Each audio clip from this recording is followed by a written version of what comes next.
C'est bon? Oui, OK, parfait. Donc, bienvenue tout le monde à notre conférence sur les activités nautiques cet été, spécifiquement le kayak, le canot et la planche à pagaie à Montréal.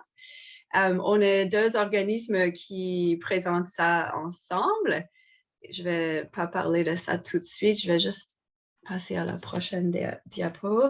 Donc, juste pour vous rappeler, on est en train d'enregistrer la séance qu'on va partager par la suite sur YouTube.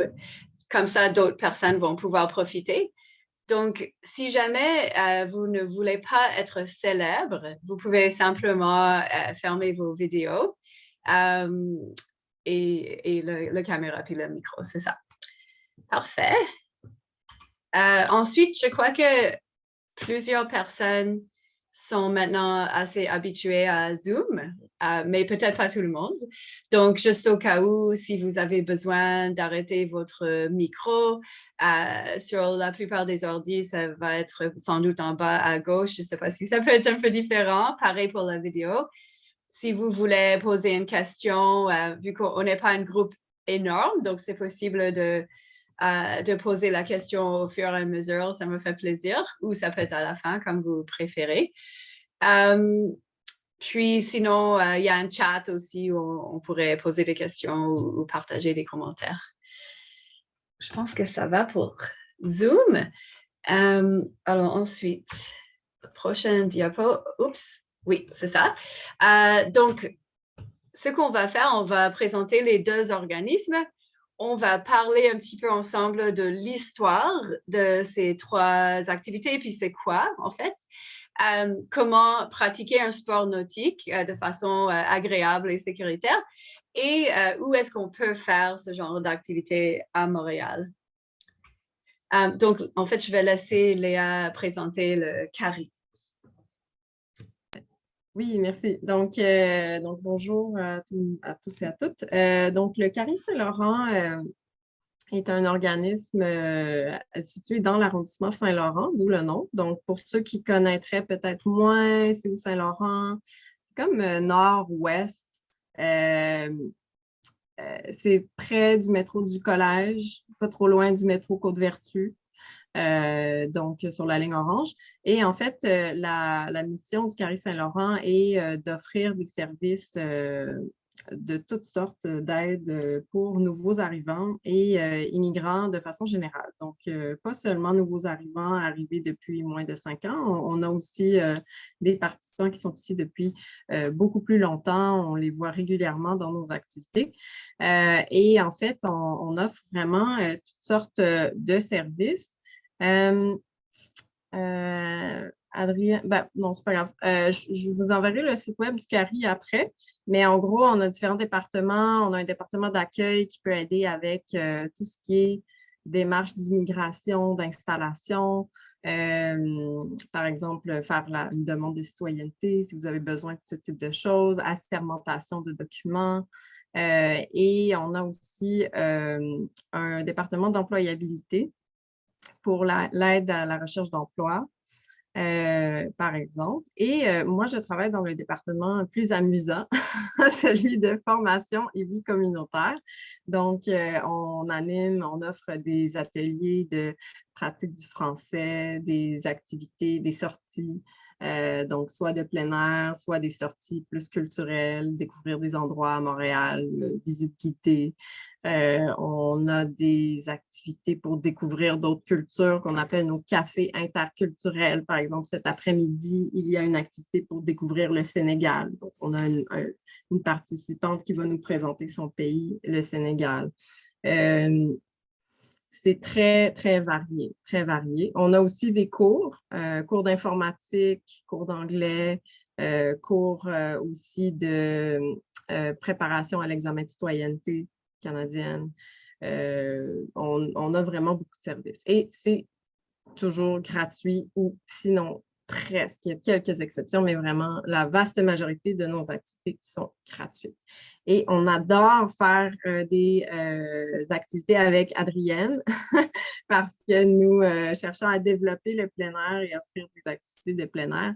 Et Adrienne vient à notre rescousse. Elle vient nous aider, nous donner un coup de main pour faire découvrir le plein air à nos participants et participantes. Donc, comme l'activité d'aujourd'hui, par exemple. Et on a fait cet hiver aussi une activité de découverte de la marche en raquette au Mont-Royal aussi. Donc c'est ça. Alors, on collabore ensemble, des fois, on travaille ensemble. Donc, c'est pour ça que l'activité d'aujourd'hui est offerte à la fois par Plein Air Interculturel et le Carré Saint-Laurent. Donc, voilà. Si jamais vous avez des questions sur le Carré Saint-Laurent, n'hésitez pas. Je pense qu'il y a beaucoup de personnes aujourd'hui qui ne connaissaient peut-être pas l'organisme. Donc, soit maintenant, soit plus tard, quand vous voulez. Si vous avez une question maintenant sur l'organisme, n'hésitez pas à lever la main ou poser votre question dans le chat. Pas de questions, ça va. Donc, je vais repasser le micro à Adrienne. Alors, je te laisse poursuivre, Adrienne. Super. Merci beaucoup, Léa. Léa, je me suis demandé si toi, tu peux surveiller un petit peu le chat. Ce serait génial parce que j'avoue, avec tous les écrans ouverts, je ne vais pas trop le voir. Parfait. Alors, on va continuer. Donc, comme mentionné par Léa, j'anime un programme qui s'appelle Plein Air Interculturel. Et l'objectif, c'est vraiment de faire des activités dans la nature, comme le vélo, la rando, le canot, le kayak, planche à pagaie, puis en hiver aussi, ski de fond, raquettes, surtout avec des adultes qui sont soit des nouveaux arrivants ou ça peut être aussi le grand public. En fait, l'idée, c'est vraiment de faire rencontrer des personnes un peu de partout grâce aux activités conviviales en plein air. Et on a quelques activités plus familiales aussi.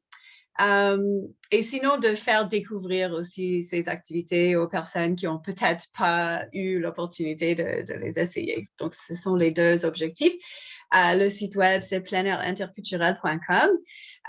Il va y avoir beaucoup d'activités cet été, mais qui ne sont pas encore là, mais patientez-vous, ça va être mis à jour quand même au début de l'été.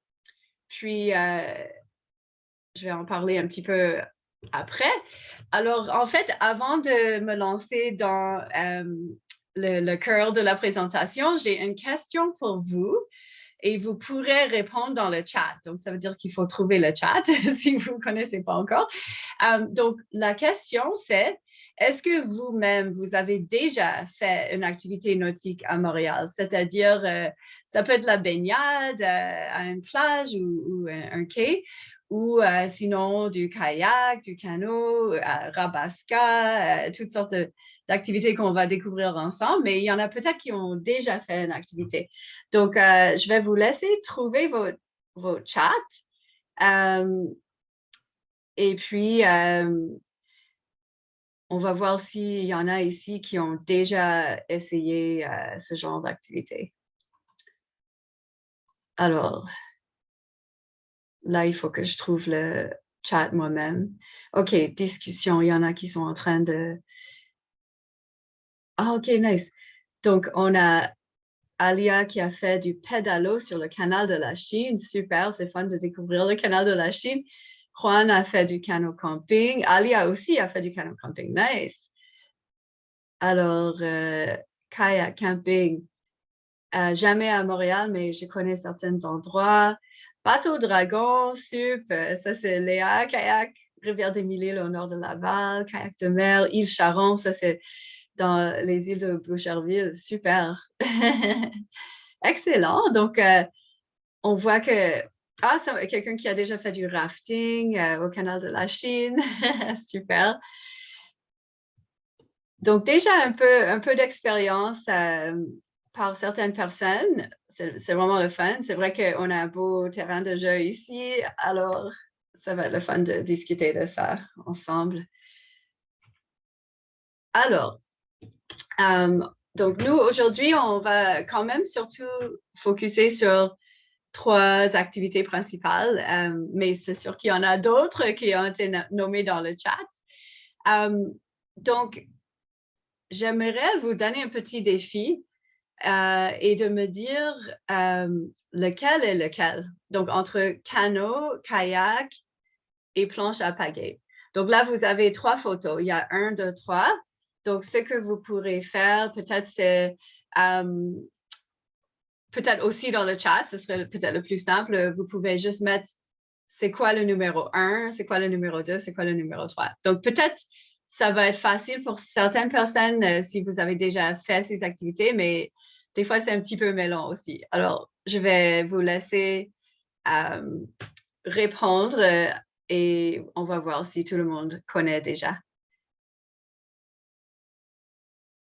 Nice. Est-ce qu'il y a d'autres personnes qui pensent qu'ils savent c'est quoi, lequel est le kayak, lequel est le canot?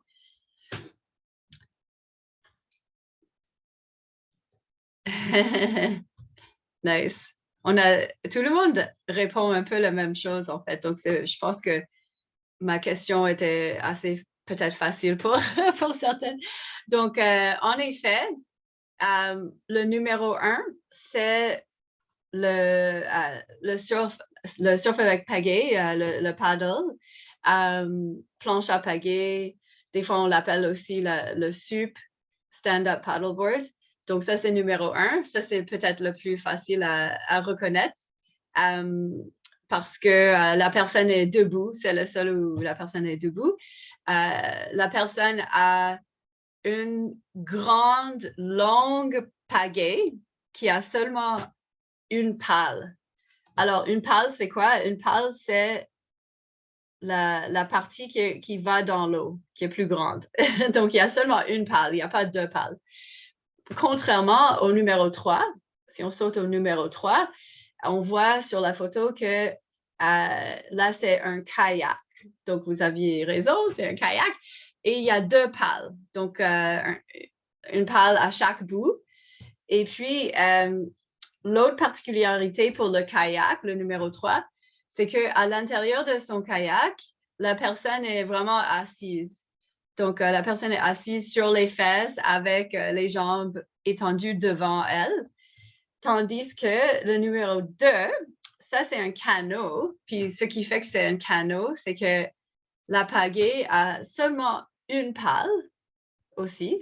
On voit qu'il y a juste une pale dans l'eau, là. Il n'y en a pas à l'autre bout. Il n'y a rien à l'autre bout. Et là, la personne est à genoux. Donc, on peut être à genoux dans un canot. Souvent, il y a quand même des bancs. Donc, on pourrait aussi être assis avec les jambes un peu plus bas que nous.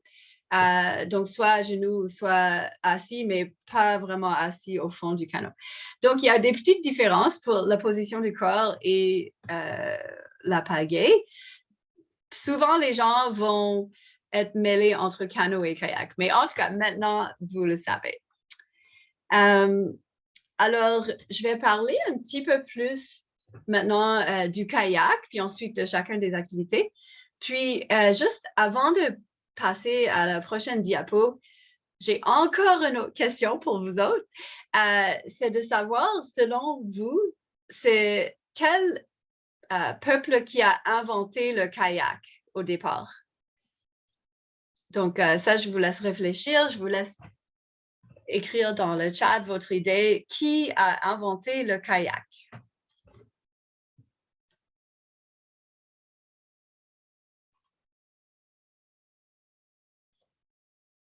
Alors, on a une réponse. Est-ce que d'autres personnes ont d'autres réponses ou sont d'accord, pas d'accord?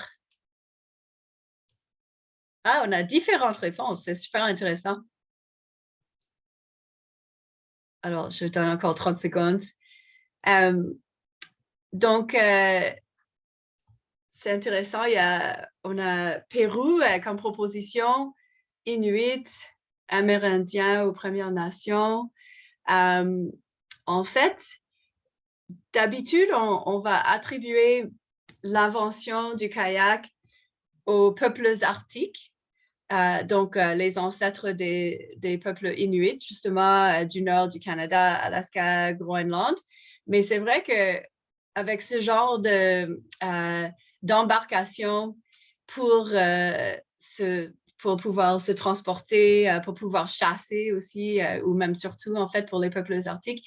C'est vrai que ça peut aussi, enfin, des technologies similaires peuvent être inventées un petit peu en parallèle à différents endroits dans le monde. Mais c'est ça, donc conventionnellement, on va dire que c'est les peuples arctiques qui ont inventé ça. Et c'était vraiment pour chasser près des berges, chasser les phoques et d'autres animaux. Puis ensuite, en fait, je pense que j'ai une image à vous montrer. Je vais passer le kayak. Oups, je voulais faire un... OK, je vais revenir à ma reconnaissance. Après, donc là, en fait, on voit sur la photo qui date de peut-être une centaine d'années que les kayaks plus anciens, traditionnellement, avaient une structure qui pouvait être soit en bois ou soit avec des os de baleine, avec ensuite des peaux qui étaient étendues autour de la structure, donc des peaux de phoques ou d'autres animaux. Puis ça existe depuis quand même plusieurs milliers d'années. C'est sûr qu'on n'a pas de photos de la version il y a plusieurs milliers d'années. Donc, ça avait vraiment une utilisation pour la chasse. Et puis ensuite, plus récemment, au 20e siècle, c'était développé pour les loisirs et aussi la compétition. Donc, en fait, je vais juste retourner en arrière. Donc, là, on commence à parler des peuples autochtones. Donc, je me suis dit, c'est le bon moment d'amener une reconnaissance territoriale et juste mentionner qu'en fait, ici à Montréal, c'est vraiment un archipel qui est composé de plusieurs îles, qui a plein de cours d'eau autour. Donc, tout cet espace-là, les environs, ça fait partie des territoires non cédés qui appartiennent aux Premières Nations. Et puis, notamment, on a le peuple Mohawk qui est dans notre région, qui a beaucoup utilisé le fleuve Saint-Laurent. Donc, le fleuve Saint-Laurent a un nom traditionnel dans la langue Mohawk qui veut dire, en fait, grand cours d'eau. Et puis, on va parler un peu plus tard aussi des cours d'eau, puis ils sont localisés exactement où. Donc, le fleuve est au sud de l'île de Montréal, puis au nord de l'île de Montréal, il y a un autre cours d'eau qui s'appelle la rivière des Prairies, Scawanoti. Et ça veut dire rivière en arrière de l'île. Donc, c'est intéressant de connaître ça. Ah oui, merci Léa qui dit que céder, ça veut dire donner. Merci beaucoup. C'est vrai que des fois, Ouais. on... Des fois, je vais faire ça juste pour ceux qui n'ont Oui, pas le français comme langue maternelle. Je vais juste mettre des mots plus simples ou un synonyme ou quelque chose. Voilà. Et bien sûr, tout au long, s'il y en a qui ont des questions ou qui ne comprennent pas quelque chose, vous pouvez soit l'écrire dans le chat que vous ne comprenez pas ou lever la main. Ça va faire plaisir de vous répondre. oui, et merci beaucoup Léa. Et aussi, peut-être je peux prendre le moment pour demander à Léa son impression et aux autres aussi, est-ce que je parle trop vite ou est-ce que ça va pour l'instant, pour le rythme? Je pense que ça va. Luz Marine, si c'est. Est-ce que vous comprenez bien Adrienne? Oui, oui, Oh, oui, oui. excellent. Oh, bravo. Merci. Oui, merci. Super. Super. Bon, bah parfait. Donc oui, bonne idée, Léa. N'hésite pas de rajouter des termes et des traductions et tout ça. Super.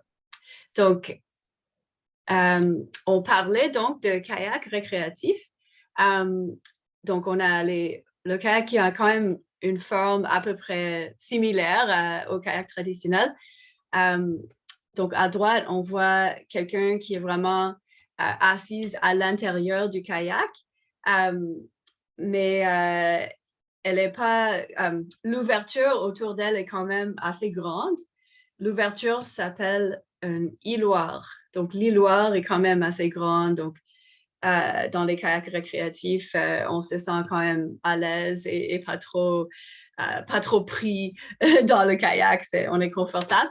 Puis là, à gauche, on a quelqu'un qui pagaie sur un kayak récréatif, mais elle est assise par-dessus du kayak, où il n'y a pas de haut du kayak, en fait. Donc, elle est pas à l'intérieur du kayak. Parfois, on va appeler ça, souvent, j'ai entendu ça appelé par son nom en anglais, qui est sit on top.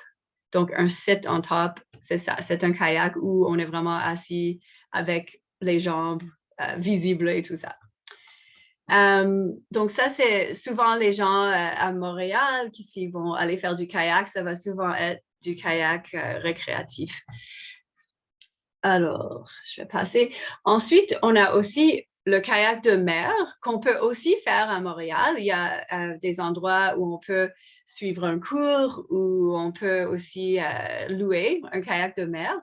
On a quand même des distances qu'on peut aller faire à Montréal dans tous ces cours d'eau. Donc, ça peut être utile d'avoir un kayak comme ça qui va être un petit peu plus efficace. Donc, ça peut aller un peu plus vite avec un peu moins d'effort.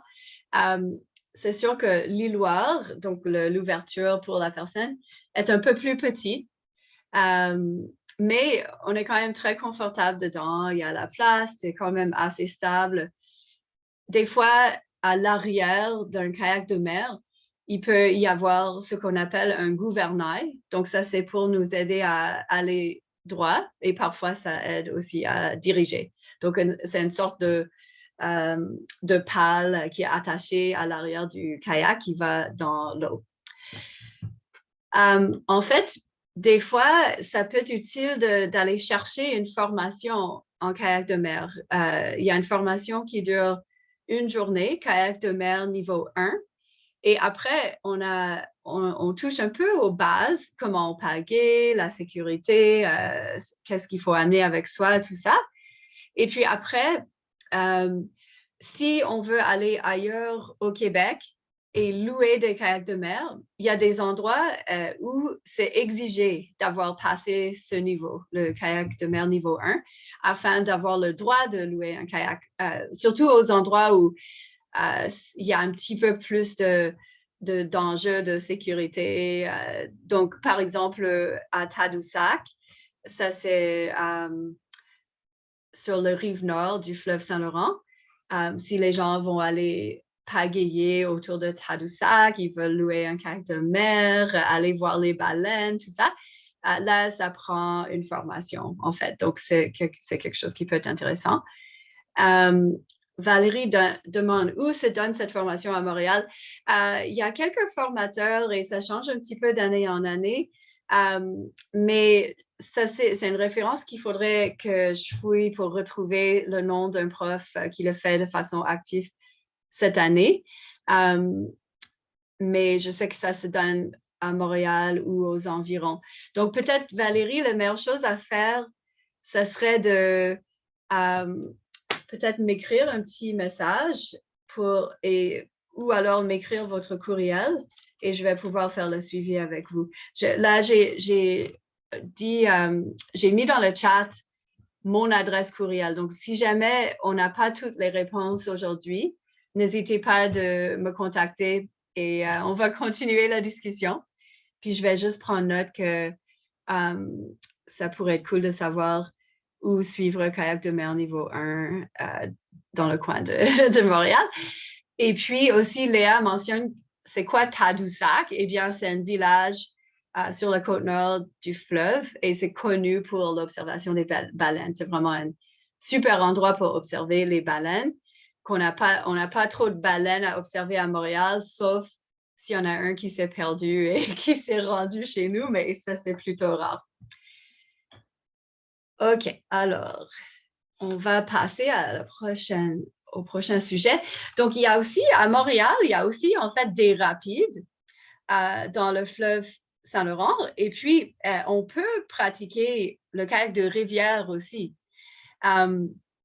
Donc, la différence, le kayak de rivière, c'est vraiment conçu pour l'eau vive, les rapides, les remous, les vagues, tout ça. Il peut y avoir des roches aussi. Puis, les kayaks sont plus courts pour être plus manœuvrables, pour pouvoir tourner autour des obstacles. tout le monde porte un casque, contrairement aux autres pratiques. Ça, c'est au cas où, parce il est tout à fait possible de tomber à l'eau ou de chavirer. Dans le kayak d'eau vive, c'est un peu plus chaotique, un peu plus dynamique comme pratique. Donc, comme ça, on va protéger notre tête. Il pourrait y avoir des roches sous l'eau, on ne sait pas. Pour le kayak d'eau vive, c'est une pratique qui va vraiment nécessiter quand même de suivre une initiation. Donc, c'est pas très raisonnable de juste se lancer en kayak de rivière sans rien. C'est sûr que ça peut être un ami qui nous initie, tant que l'ami n'oublie pas de nous expliquer tout ce qui est important. Mais sinon, on peut suivre des cours de kayak de rivière ici à Montréal. On va en parler un peu plus tard, mais il y a une compagnie dans l'arrondissement de La Salle qui s'appelle KSF qui donne des cours de kayak de rivière. Voilà. Donc, il y a aussi d'autres formes. En fait, c'est un peu comme toute chose. En ce moment, toutes les différentes pratiques sportives, il peut y avoir toutes sortes de formes différentes de kayak et d'embarcation, des pratiques hybrides, le kayak avec la pêche, le kayak de course, de compétition en eau calme, en eau vive. Je ne vais pas aborder absolument tout, mais là, vous avez déjà une petite idée de certaines pratiques qui sont possibles. Donc, ensuite, on va passer au canot. Là, on parle juste de la description générale de l'histoire, puis c'est sûr qu'on va revenir aux trois aussi. Donc, le canot qui était inventé par les Premières Nations pour se déplacer. Donc, vraiment pour pagayer dans nos rivières, dans nos lacs, vers l'intérieur des terres, très, très loin, chaque saison pour aller chercher du matériel, des fourrures pour transporter, échanger. Donc, c'était au départ construit en écorce de bouleau. Donc, un bouleau, c'est un arbre commun chez nous qui a une écorce assez particulière. Et les Premières Nations pouvaient récolter des grands morceaux de cette écorce d'arbre et fabriquer des canots traditionnels qui sont très légers et très beaux aussi. Donc, voilà une image à gauche. Et puis, sinon, après ça, quand les Européens sont arrivés en Amérique du Nord, ils ont commencé à voyager eux aussi vers l'intérieur des terres avec un grand canot pour plusieurs personnes. Donc là, le canot de gauche traditionnel, peut-être qu'il y avait 2 ou 3 personnes qui pouvaient embarquer dans le canot. Mais le canot de droite, qui s'appelle une rabasca, c'était vraiment pour un grand groupe. Donc, il pouvait y avoir 12 ou peut-être 15 personnes dans le même canot. Et c'était vraiment pour des longs voyages, transporter beaucoup de matériel qui était échangé avec les Premières Nations, etc. Et puis, on peut trouver à la fois des canots et des rabascas à Montréal et on peut pratiquer ces activités ici. Donc, on va parler de ça. Donc là, on voit à gauche un canot d'aujourd'hui, un canot récréatif. C'est très typique en canot d'être 2 dans le canot. Donc, une personne qui est devant et une personne à l'arrière. La personne à l'arrière va typiquement être celui qui dirige le canot, donc qui va le faire tourner à droite ou à gauche ou qui va assurer que ça va à droite. Et la personne devant, c'est le moteur. Donc, la personne devant va pagayer et les deux vont pagayer quand même pour avancer, mais c'est souvent comme ça qu'on va diviser les rôles dans le canot. Et aussi, souvent, chaque personne va pagayer de son côté, différent par rapport à l'autre personne. Donc, ça fait que si une personne pagaye sur sa gauche et l'autre sur sa droite, eh bien, ça fait que c'est plus équilibré. Et quand ils sont fatigués, ils peuvent s'entendre et ils peuvent changer de côté. Donc, ensuite, à droite, on voit qu'il y a un Rabasca avec des participants. Ça, c'est une sortie que nous avons organisée il y a peut-être 3 ou 4 ans à Châteauguay, dans un parc qui est pas très loin de Montréal, qui est accessible même avec une navette fluviale. Et dans le parc, ils offrent des sorties en Rabasca pour découvrir le cours d'eau. Alors, ensuite, la planche à pagaie ou SUP. Pardon. Donc là, on voit des images de personnes qui font du SUP. Et ça, c'est une activité qui a ses racines. Ça s'est développé à plusieurs endroits un peu au monde en même temps, comme on se disait que ça pourrait arriver. Ça fait quand même quelques millénaires que ça existe, l'idée de se déplacer à l'aide d'une planche et une pagaie. Mais la forme moderne, on dit que ça s'est développé à Hawaï. Et puis, le sport est devenu très populaire, surtout dans les dernières 10-15 années. Ça a vraiment explosé. Donc, il y a de plus en plus de moyens de découvrir la planche à pagaie. Il y a par exemple à la salle la compagnie KSF qui va louer, aussi au parc Jean-Drapeau. Puis, il y a d'autres endroits, des arrondissements qui vont mettre à disposition des planches. Ça peut être même gratuitement, en fait, si on fouille un petit peu pour trouver les bonnes opportunités. Et il y a toutes sortes d'activités drôles qui se sont greffées là-dessus, qui sont organisées. Comme on voit à droite qu'il y a des gens qui font carrément du yoga sur la planche. Donc ça, c'est intéressant parce que comme il faut développer un petit peu son équilibre quand on est sur une planche, si on rajoute en plus de faire du yoga, là, ça devient une activité qui fait travailler un peu tous les muscles de notre corps, de nos abdos, tout ça. Ça rajoute un peu de défi, mais ça rajoute aussi un aspect intéressant, c'est vraiment l'eau, l'environnement de l'eau, la nature. Donc, ça peut être en même temps très relaxant et très, très beau. Donc, il y en a qui font toutes sortes de mises en forme, de yoga, des sorties de sup, de planches en soirée, etc. Alors, pourquoi pratiquer une activité nautique? Ben, tiens, je vais vous demander de répondre à cette question-là. Ceux qui ont déjà participé à une activité nautique, c'était pour quelles raisons? Quels étaient les bienfaits ou l'intérêt de participer à une activité nautique? Ou même si vous n'avez jamais fait, qu'est-ce que vous pensez qui serait une bonne raison pour pratiquer une activité nautique?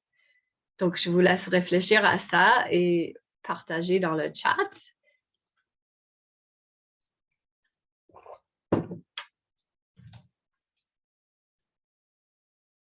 Nice. Alors, Valérie mentionne la proximité de l'eau qui donne du bon air à respirer. Ça, c'est une très bonne réponse. C'est toujours relaxant d'être près de l'eau. Ça donne vraiment une sorte d'opportunité de se rafraîchir, mais aussi d'avoir un contact avec l'eau. En tout cas, ça peut être très chouette. Moi, j'adore ça. On peut visiter des beaux sites aussi. Il y a certains sites et points de vue qui ne sont pas accessibles ou juste pas pareils. Le point de vue n'est pas pareil, sauf si on y va en kayak ou en canot ou autre. Aussi, on peut le faire parce qu'on aime bien bouger. Ça fait un peu d'exercice. On peut observer des oiseaux, des paysages, etc. Ça peut être intéressant parce qu'on apprend une nouvelle technique. En tout cas, Il y a plein de raisons, il n'y a que des bonnes raisons pour pratiquer une activité nautique. Donc là, on va passer à comment planifier une sortie nautique. Donc, les aspects, il y a quand même quelques aspects, je ne veux pas vous submerger de trop de détails, mais quand même, c'est chouette de planifier un petit peu avant. Moi, la toute première chose qui me vient en tête quand je veux planifier une sortie nautique, c'est de quand même vérifier la météo. Je pense que vous êtes sûrement d'accord avec moi. Alors, pour planifier une activité nautique, en effet, pour la météo, par exemple, déjà, s'il fait beau, c'est sûr que ça va nous encourager. On va être peut-être un peu plus motivé. On peut le faire sous la pluie sans problème. Mais là, il faut s'habiller, il faut se protéger un petit peu pour ne pas avoir froid. Mais si on prévoit du beau temps, il faut vraiment penser à se protéger contre le soleil. Parce que sur l'eau, il y a les reflets du soleil. Donc, il y a beaucoup de luminosité. C'est hyper important de se couvrir, peut-être avec des manches longues, certainement avec la crème solaire. Idéalement, la crème solaire à base de zinc qui est plus écologique parce que les crèmes solaires classiques, quand ça va dans l'eau, c'est pas bon pour les poissons puis pour la vie aquatique, en fait. Donc, ça, c'est une considération. Mais en tout cas, c'est sûr que ça prend la crème solaire. C'est bien d'avoir un chapeau, une casquette et aussi des lunettes de soleil à cause des reflets de la lumière. Si vous portez des lunettes de vue ou des lunettes de soleil, c'est conseillé toujours de les attacher avec une ficelle. Et le chapeau aussi, c'est bien que ce soit bien fixé. Parce que s'il y a un coup de vent, on ne veut pas perdre notre chapeau. Et les lunettes, on ne veut pas qu'ils tombent à l'eau. Ou si nous, par malheur, on tombe à l'eau, dépendamment de la pratique qu'on fait, c'est important de bien attacher ses lunettes. Et puis, sinon, s'il y a un orage, ça, c'est vraiment quelque chose qu'on veut éviter quand on fait des sports nautiques. Donc, on ne va pas aller sur l'eau quand il y a un orage électrique. Si on est déjà sur l'eau, puis soudainement, un orage commence à se développer, eh bien, on va se mettre sur la berge, on va s'éloigner de l'eau, on va attendre sur la terre ferme. Normalement, c'est recommandé d'attendre 30 minutes que l'éclair ou le tonnerre passe. Puis, bien sûr, on ne va pas choisir d'attendre juste en dessous du plus grand arbre non plus. Donc, c'est ça, il faut essayer de s'éloigner de l'eau, puis des arbres qui sont les plus grands arbres. Et puis, sinon, l'autre chose pour la météo qui serait bien de considérer, c'est le vent.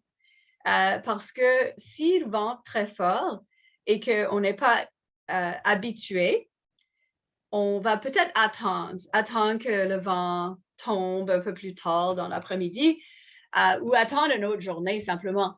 Parce que des fois, ça peut être très difficile de rester avec le groupe. Le groupe pourrait se disperser s'il y a trop de vent ou peut-être on aurait du mal à pagayer contre le vent. Et puis, comme j'avais mentionné, en général, s'il fait un peu froid ou avec le vent, la pluie, tout ça, il faut bien se couvrir parce qu'on peut avoir un peu plus froid sur l'eau. Il y a le froid de l'eau qui nous rafraîchit, c'est vrai, mais aussi qui peut être un problème s'il fait froid. Alors, je passe aux prochaines diapos. Ici à Montréal, de plus en plus, il y a une belle qualité de l'eau, ce qui n'était pas toujours le cas. Avant, il y avait beaucoup de rejets dans le fleuve et dans les cours d'eau, mais maintenant, on a des systèmes d'égouts qui sont mieux organisés et c'est pour ça, en fait, que c'est possible de faire autant d'activités nautiques à Montréal. Donc, on est vraiment chanceux. Il y a peut-être 30 ou 40 ans, c'était beaucoup moins possible. Donc, globalement, l'eau est bonne à Montréal au niveau de la qualité, ça vaut peut-être le coup, si vous voulez être sûr, de se renseigner avant de vous déplacer. Donc, il y a moyen d'appeler le site, le lieu directement pour demander est-ce que c'est ouvert ou fermé. Par exemple, la plage de Verdun, ceux qui connaissent déjà, c'est une plage gratuite à Montréal dans l'arrondissement de Verdun. Eh bien, parfois c'est fermé, mais si, par exemple, après des grosses pluies ou quelque chose qui risque de peut-être empirer la qualité de l'eau, mais on peut appeler un numéro de téléphone et là, ça nous dit si jamais c'est fermé. Il y a aussi une carte interactive qui indique la qualité de l'eau. Il y a des prélèvements qui se font régulièrement. Et ça, on trouve sur le site web de la ville de Montréal en cherchant RSMA ou si on tape suivi, qualité, bactériologie, cours d'eau à Montréal, etc., vous allez le retrouver. Puis moi-même, en fait, je devrais essayer de trouver le site plus direct. Je vais me faire une petite note de faire ça. OK, super. Donc, la qualité de l'eau. Si jamais il y a eu une très, très, très grosse pluie dans le jour avant de votre activité, peut-être c'est là où c'est une bonne idée de se poser cette question-là. Est-ce que la qualité de l'eau est bonne? Parce que, en fait, donc on a beaucoup amélioré notre système d'égout, mais il reste encore quelques exemples de l'ancien système où l'écoulement des pluies est toujours dans les mêmes tuyaux que les égouts. Alors, s'il y a beaucoup de pluie, ça fait qu'il y a beaucoup de liquide en général et il peut y avoir des débordements. Et c'est là où on peut avoir des problèmes de qualité de l'eau. Donc, c'est pas pour vous faire peur, c'est vraiment, quand même, on est vraiment super chanceux puis ça va vraiment bien. Mais c'est bon de se renseigner. Ensuite, il y a du matériel à apporter quand on fait une activité nautique. Si on suit un cours d'initiation ou alors si on va louer, c'est sûr que les articles de base vont être fournis. Donc, vous n'avez pas à les apporter vous-même. Donc, par exemple, il y a Transport Canada qui exige que chacun ait une veste de flottaison individuelle. Donc, un VFI. Ça, à gauche dans la photo, on voit un VFI, une veste de flottaison. Donc, ça, il faut l'avoir. C'est exigé de l'avoir avec vous. Ce n'est pas la loi de la porter, mais je peux vous dire que c'est vraiment important de le porter tout le temps sur l'eau et autour de l'eau aussi. On ne sait jamais, même si on est un bon nageur, des fois, il peut y avoir des accidents bêtes. Donc, c'est juste mieux, on ne se pose pas la question. On porte la veste, on l'attache, puis comme ça, on n'y pense plus, puis c'est parfait. Après, on doit avoir une pagaie, que ce soit pour le canot, la planche ou le kayak. On doit avoir un sifflet. Ça, c'est parce que si jamais on est un peu plus loin, mais on a besoin d'aide, eh bien, on peut appeler à l'aide. Souvent, le sifflet va être déjà attaché à la veste. Puis aussi, on est exigé d'avoir un moyen d'enlever l'eau de notre embarcation quand c'est un canot ou un kayak. Donc ça peut être, en bas, on voit une pompe. Dans le cas du kayak de mer, une pompe. Ou ça peut être une écope. Donc là, j'avais fabriqué une écope très simple moi-même, qui, en fait, c'est juste un contenant qui permet d'enlever l'eau qui peut accumuler au fond de l'embarcation. Et dernièrement, on a besoin aussi d'avoir une certaine longueur de corde qui flotte dans l'eau, donc de corde flottante. Ça permet aussi en cas de séparation du groupe ou au cas où on doit attacher notre embarcation à la berge ou autre. Ça peut servir à différentes choses. Alors, c'est un peu variable selon l'embarcation, bien sûr. Mais j'ai une question pour vous. Après tout ça, c'est les articles exigés. C'est quoi d'autre qu'on devrait apporter quand on fait une activité nautique? Est-ce que quelqu'un a une idée?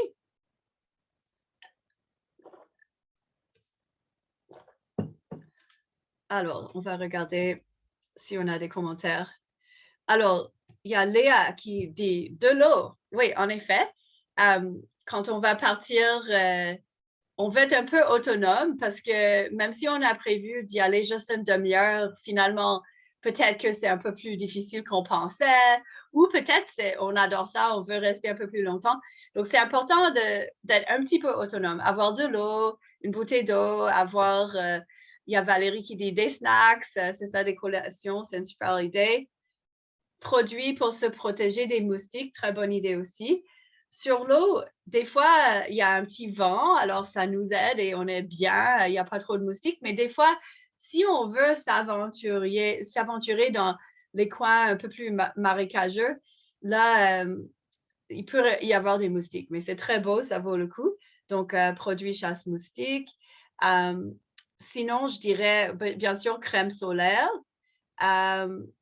On peut aussi amener notre carte RAMQ. Moi, quand je fais des activités de plein air comme ça, souvent, je vais m'arranger pour avoir ce genre de choses sur moi, mais je ne veux pas le perdre, bien sûr. Donc, seulement si j'ai un moyen de le sécuriser quelque part. On pourrait aussi considérer d'apporter un téléphone cellulaire pour communiquer en cas de problème. Mais encore une fois, c'est seulement une bonne idée si on est capable de complètement sécuriser le téléphone. Donc, il faut que le téléphone soit protégé de l'eau à 100%. Parce que si ça tombe dans l'eau, c'est sûr que ça va être... Peut-être on va le perdre, mais aussi on ne veut pas endommager le téléphone. Donc, peu importe ce qu'on apporte, que ce soit des collations ou autre, il faut trouver un moyen de l'attacher dans notre canot-kayak au SUP et aussi que ce soit étanche, que ce soit protégé de l'eau. Alors, je vais passer le prochain diapo. Donc, comment bien attacher votre veste de flottaison? Parce que c'est une chose de l'avoir, mais après, il faut bien le protéger, l'attacher pour que ce soit utile. Parce que si on le met et c'est pas utile, eh bien, ça sert à rien. Donc là, je suis en train d'attacher le veste, mais ça, en fait, c'est pas bon. Je vais juste retourner en arrière. C'était pas bon parce que c'était pas assez serré. J'étais capable de le remonter plus haut que ma bouche. Alors, si on imagine que, mettons que je tombais à l'eau, ce qui est pas, ça peut arriver, surtout la planche à pagaie, on s'amuse à avoir l'équilibre et c'est sûr qu'à un moment donné, on va tomber à l'eau. Et les autres pratiques, c'est toujours une possibilité. Il ne faut pas se dire on peut jamais dire à 100% qu'on tombe pas à l'eau. Donc là, quand on est dans l'eau, pour flotter avec la veste, il faut que la veste soit plus bas que notre tête. Donc, je vous remontre de nouveau. Donc là, c'est pas assez serré. Je vais flotter sous l'eau. Donc, ça, c'est pas intéressant. Je vais pouvoir respirer. Donc là, je vais aller chercher toutes les sangles, toutes les attaches. Et là, ça va beaucoup mieux se passer. Donc, il faut regarder un peu autour de notre veste de flottaison pour trouver toutes les attaches, parce que des fois, il y en a qui sont un peu cachées, pour le serrer un petit peu à droite et à gauche. Et là, on peut tester en tirant sur les épaules comme j'avais fait.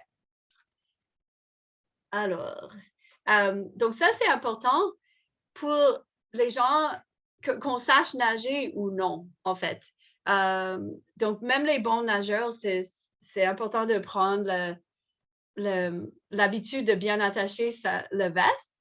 Et on peut vérifier, comme si on y va avec des enfants ou avec des amis, on peut vérifier ça chez l'autre personne.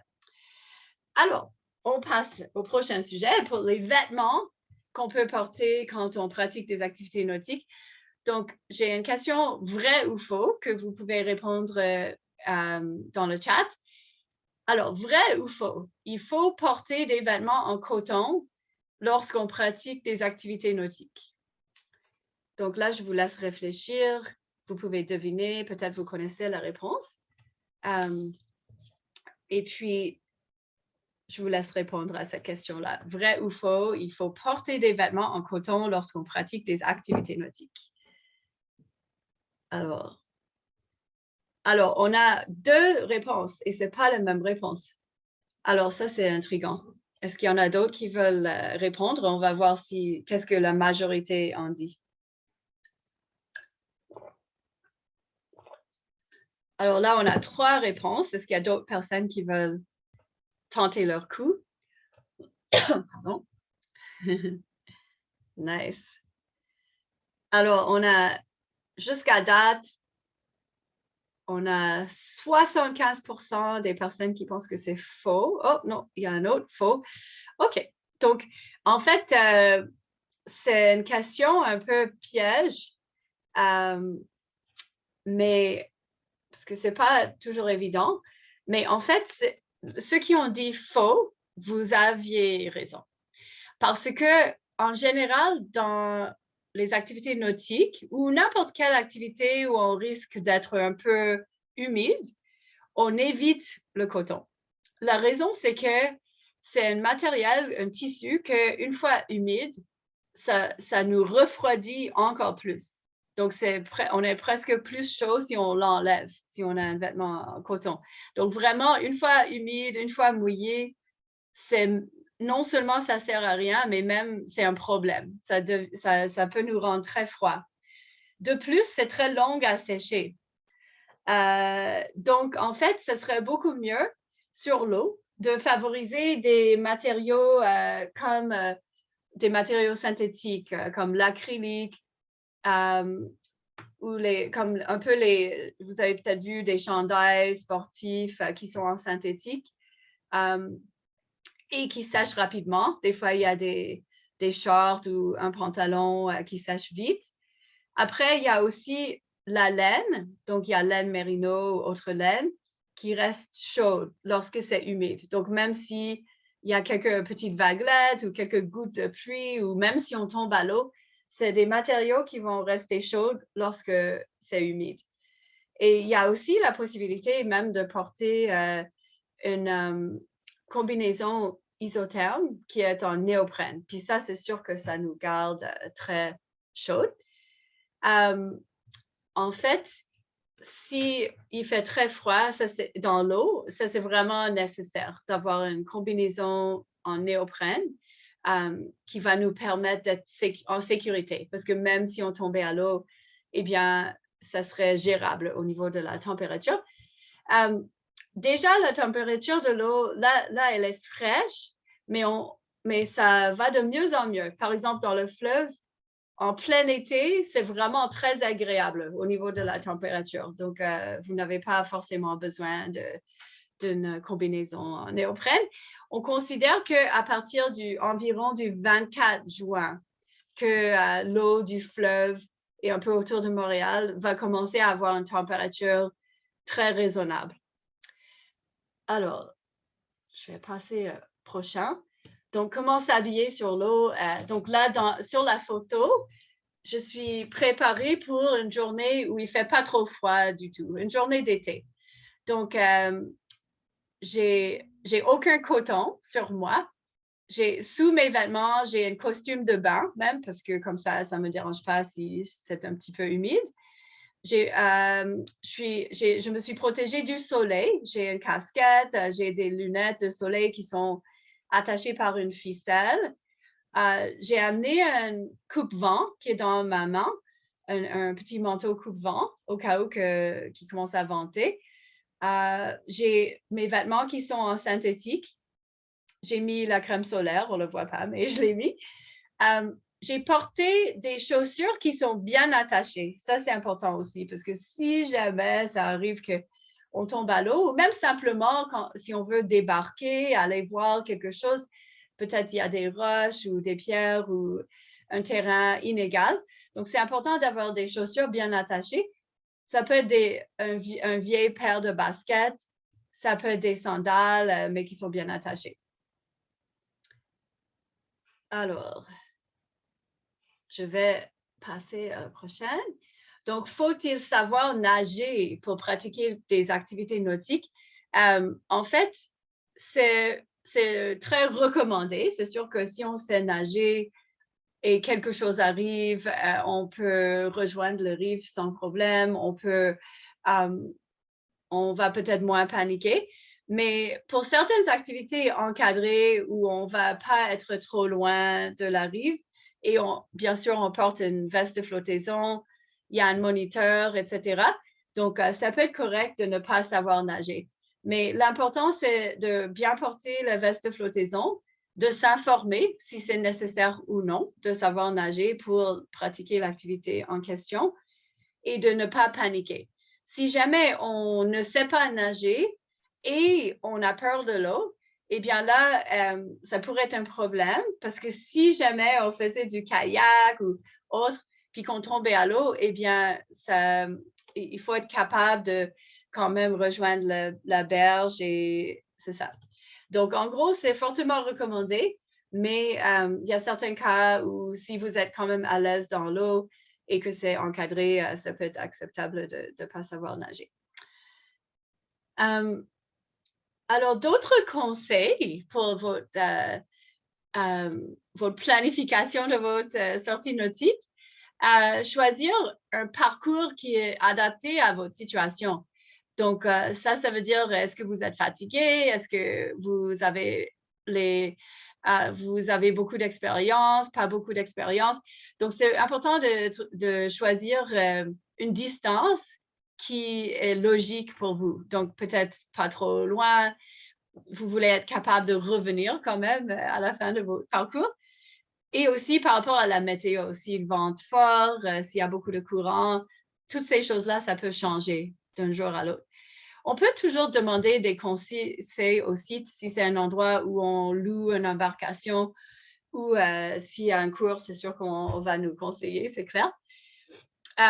C'est important de toujours pagayer avec d'autres personnes.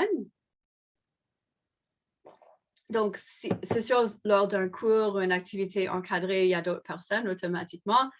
Il y a des sites où c'est pas très difficile et il y a d'autres personnes autour, comme autour de là où ils vont louer des kayaks et tout ça.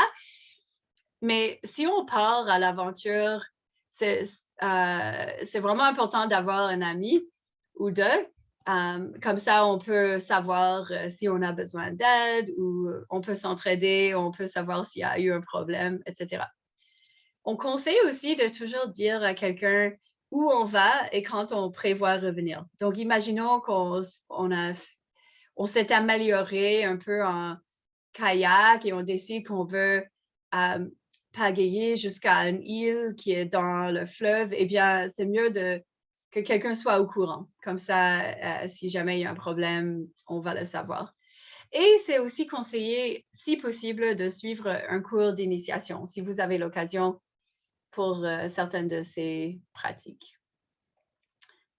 Je voulais mentionner qu'il va y avoir beaucoup d'opportunités justement cet été de suivre des cours d'initiation. Il y a donc à droite une photo d'initiation au kayak avec Parc Canada au canal de la Chine. La photo ne vient pas forcément du canal de la Chine, mais au moins on voit quelqu'un dans un kayak de mer. Il y a Parc Canada que tout au long de l'été organise des initiations au kayak et aussi au canot. Donc, directement, même avec Parc Canada, vous allez pouvoir vous inscrire à un cours. Nous, c'est-à-dire le programme plein air interculturel, on va organiser à quelques reprises durant l'été, en partenariat avec Parc Canada, des sorties d'initiation au kayak. Donc, si jamais vous voulez faire ça avec un groupe d'autres adultes qui apprennent, vous pouvez aussi venir avec nous. Donc, c'est vraiment au choix. Et puis, il y a aussi, cet été, on va organiser normalement une initiation à la planche à pagaie en partenariat avec la compagnie KSF à la salle. Donc, pour ça, je n'ai pas encore la date exacte, mais ça vous donne une petite idée de ce qui est en train d'être prévu. Et la meilleure façon de garder un peu le contact avec nous pour connaître qu'est-ce qu'on va organiser, c'est de vous abonner à notre infolettre. Donc, comme ça, vous allez recevoir un courriel si jamais on a une activité de prévue. Puis dès que j'ai vraiment les dates exactes déjà programmées, comme ça, je vais avertir tout le monde. Et puis, je vais mettre le lien pour l'infolettre un peu plus tard. Je vais le mettre dans le chat. Donc, comme ça, vous pouvez rester informé. Et aussi, à la fin de la présentation, je vais partager avec vous un tableau où il y a plein de suggestions d'endroits à Montréal où on peut suivre un cours d'initiation, kayak, canot et planche, ou le louer. Donc, ça, j'ai hâte de partager ça avec vous. Donc, ça s'en vient. Alors, ensuite, je vais passer à un prochain sujet. C'est comment transporter le matériel. Parce qu'en fait, des fois, le matériel est quand même un peu grand puis un peu lourd. Alors, c'est le fun d'avoir une petite stratégie pour le transporter. C'est sûr que quand on va le soulever, on fait très attention à notre dos. Peu importe c'est quoi, on doit fléchir les genoux, donc plier les genoux, utiliser les jambes et non pas le dos. Donc, on va faire ça.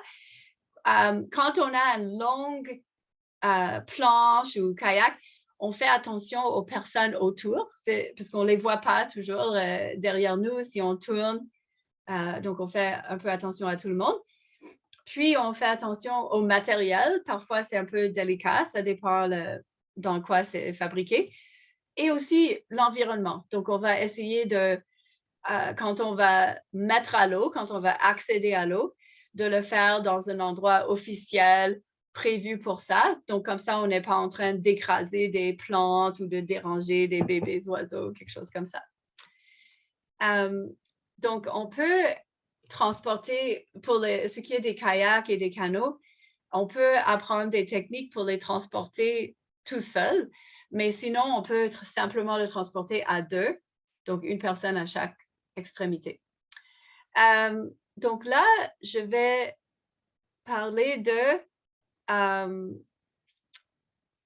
comment embarquer et débarquer. Donc, encore une fois, ça va dépendre c'est quoi l'activité en question, mais dans tous les cas, le moment d'embarquer ou débarquer, c'est parfois le moment le moins stable. Donc, ça vaut le coup de prendre le temps et de s'entraider, d'avoir peut-être un ami qui vient stabiliser le devant ou l'arrière du kayak. Et puis, on peut utiliser la pagaie, aussi le quai pour se stabiliser lorsqu'on se met dans l'embarcation. Puis l'autre chose qui est importante, c'est vraiment de toujours, lors de ce genre de transfert et même en tout temps, garder votre poids en plein centre de l'embarcation. Comme ça, vous allez pas, ça ne va pas être trop chavirant, ça va être stable. Donc ici, c'est une petite vidéo qu'on va regarder. Ça va vite, mais on voit, oups, faut que, voilà, ça commence. Donc on voit qu'il y a quelqu'un derrière qui aide. On voit que la personne s'appuie sur le quai pour s'aider à se mettre dans le kayak et qu'il a placé ses pieds et ensuite ses fesses vraiment en plein centre du kayak. Comme ça, il est stable. Parce que s'il se met sur le côté, c'est clair que ça va être instable. Donc, on voit que ça s'est bien passé avec l'aide et un peu de stratégie. Donc, je vais passer à la prochaine diapo. En fait, avant d'embarquer dans ce sujet pagaie avec la bonne technique, je voulais juste vous demander, est-ce que quelqu'un a des questions sur les derniers sujets, embarquer, débarquer? C'est sûr que vous pouvez aussi poser des questions au fur et à mesure, mais juste s'il y aurait eu des questions ou si tout va bien jusqu'à date.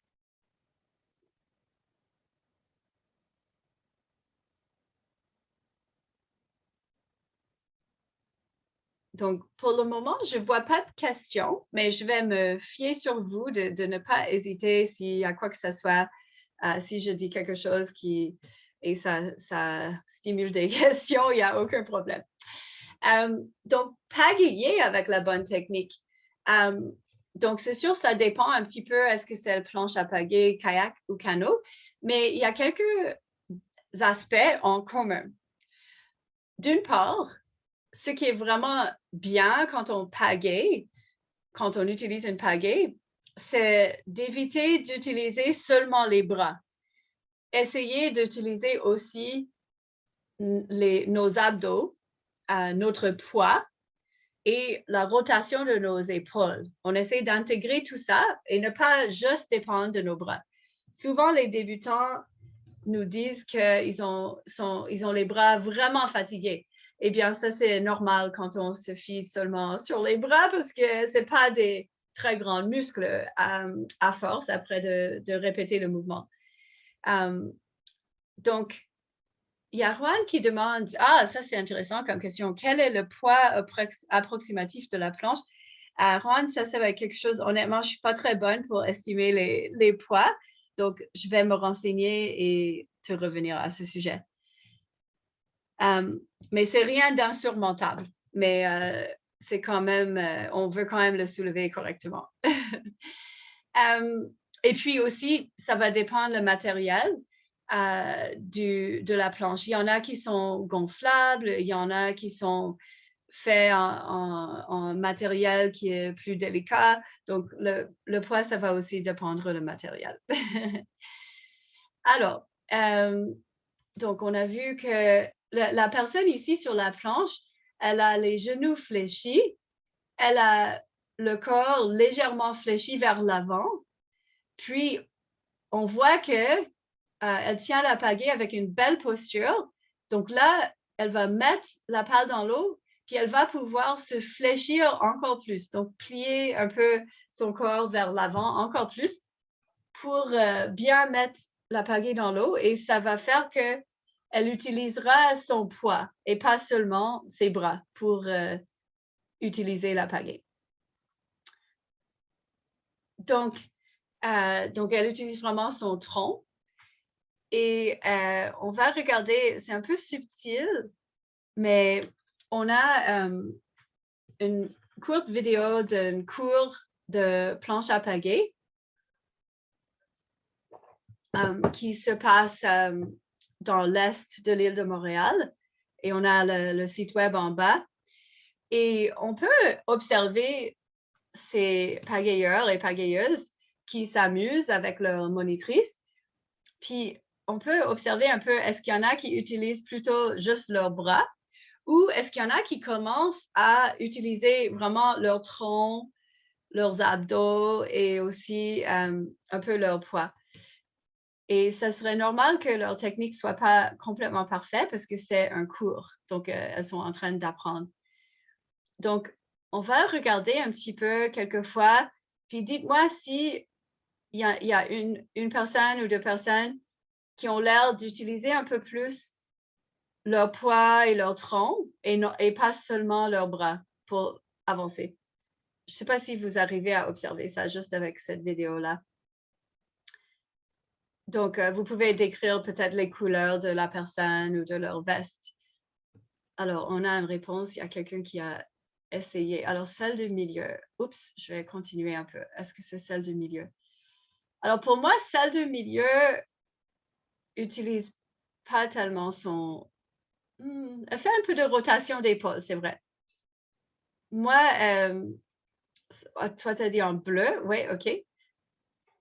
Pour moi, en fait, c'est celle qui est ici, à gauche, qui fléchit le plus son corps et qui utilise vraiment le poids de son corps pour bien avancer. On va regarder encore un peu. Comme là, on le voit assez bien. Donc, celle qui est en noir et rouge. Et c'est possiblement la monitrice, justement. Donc, ça serait logique qu'elle utilise un peu plus. Donc, on voit qu'elle avance un petit peu son tronc. Elle fléchit un peu son tronc vers l'avant. Et c'est ça qui fait qu'elle a ce qu'on appelle un coup de pagaie plus efficace. Les autres, c'est sûr qu'ils ne bougent pas trop leur tronc. Ils ne fléchissent pas trop. Donc, elles vont être fatiguées un peu plus vite. Mais c'est vrai que sur la vidéo, on ne voit peut-être pas super bien, mais on va quand même essayer d'apprendre un petit peu de ça. Donc, je vais passer à la prochaine diapo. Donc là, on voit une canoteuse canoteur ou canoteuse, en fait, qui a une belle posture dans le canot et qui fait une grande rotation de son tronc et de ses épaules pour vraiment bien chercher là où la personne veut chercher pour placer sa pagaie et avoir un mouvement efficace. Donc là, la personne cherche vers l'arrière du canot, probablement parce qu'elle veut faire un mouvement qui va faire tourner le canot. Donc, au lieu de juste utiliser ses bras, elle va vraiment chercher en arrière et vraiment faire une rotation complète. Et comme ça, elle va être en mesure d'être très efficace et puissant et sans trop se fatiguer et sans seulement utiliser les bras. Alors, on va continuer. Donc, j'ai quelques autres petits exemples de ce même sujet qui est un sujet que j'aime beaucoup. Et puis, avant que je continue avec ça, il y a Juan qui te demande si tu tombes à l'eau de ta planche, quelle est la meilleure façon de monter? Donc, il y a un peu quelques options, mais ce que tu peux faire, c'est sûr, si tu suis un cours d'initiation, on va toujours vous montrer ça assez tôt dans le processus. Mais en gros, tu te mets sur le côté de la planche, tu vas mettre tes mains sur la planche et là, tu peux utiliser tes pieds, battre tes jambes pour qu'ils viennent plus vers la surface. Et là, tu peux utiliser tes bras pour soulever ton corps et l'amener sur la planche. Puis c'est un petit peu comme, c'est pas très gracieux en fait. C'est un peu comme une phoque qui essaie de sortir de l'eau, quelque chose comme ça. Et là, on se met sur la planche, on est un peu allongé sur la planche. Donc ça, c'est la façon que moi je fais. Puis souvent, dans un cours de planche, ils vont montrer quelques différentes techniques. Oui, c'est sûr que c'est important à apprendre ça. Donc là, on a un moniteur de kayak qui va nous montrer comment on avance en kayak. Donc, avancer en kayak, juste en ligne droite, ça s'appelle la propulsion. Et là, il essaie de montrer comment il utilise un peu ses épaules. Il va regarder toujours là où il veut aller aussi. Il fait une petite rotation du torse aussi. Donc, je ne sais pas si vous le voyez, mais en gros, l'idée, c'est qu'il n'utilise pas seulement ses bras. Donc là, il va revenir. OK. Donc là, il revient. Il y a quelque chose qu'il fait qui est intéressant aussi. En fait, au lieu de toujours juste tirer avec le bras qui est plus proche de l'eau, il va aussi pousser avec le bras qui est en haut. Donc, son bras qu'on voit là en ce moment, il peut le pousser devant lui. Il peut vraiment l'étendre. Et comme ça, ça lui force d'utiliser les grands muscles de son corps et pas seulement les petits muscles des bras. Donc, si on pousse en même temps que tirer, c'est beaucoup plus intéressant. Je vais revenir en arrière pour que vous puissiez observer ça. Donc là, il pousse avec le bras qui est en haut et ce n'est pas seulement tirer. Et il y a la rotation des épaules aussi. Voilà. Donc ça va vraiment vous aider. Je ne sais pas si vous avez pu voir ça très clairement avec ces différentes vidéos, mais la prochaine fois que vous allez faire une activité nautique, essayez de penser à ça, de comment je peux faire pour ne pas fatiguer mes bras, parce que sinon, vraiment, au bout de 5 minutes, n'importe qui, même un pagayeur expérimenté, ça pourrait être un problème. Donc là, OK, je vais vérifier dans le chat, il n'y avait pas d'autres commentaires. Ça, on l'a déjà vu. Encore d'autres exemples, là, on a des pagayeuses qui sont sorties juste pour s'amuser tranquillement au parc Jean-Drapeau. C'est très, très beau comme site. Et donc la même vidéo va jouer quelquefois. C'est normal, on regarde les oiseaux, le paysage, on ne fait pas nécessairement une course ou quelque chose de très intense, mais on voit que certaines des pagayeuses, peut-être qu'elles utilisent plus juste les bras que les autres. Donc, sur la vidéo, est-ce qu'il y en a une qui utilise seulement ses bras et qui risque de se fatiguer après 5 minutes, à votre avis?